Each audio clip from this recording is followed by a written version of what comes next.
ماں باپ کی بد دعا۔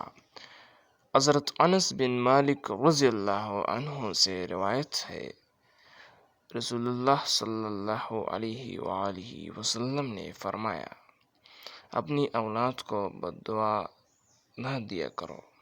جو کوئی اپنی اولاد کو مرنے کی بد دعا دے گا وہ محتاجی میں مبتلا کر دیا جائے گا۔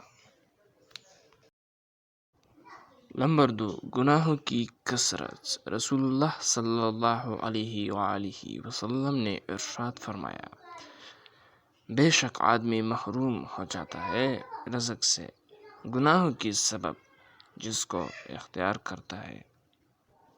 نمبر 3، کپڑے سے جھاڑو دینا۔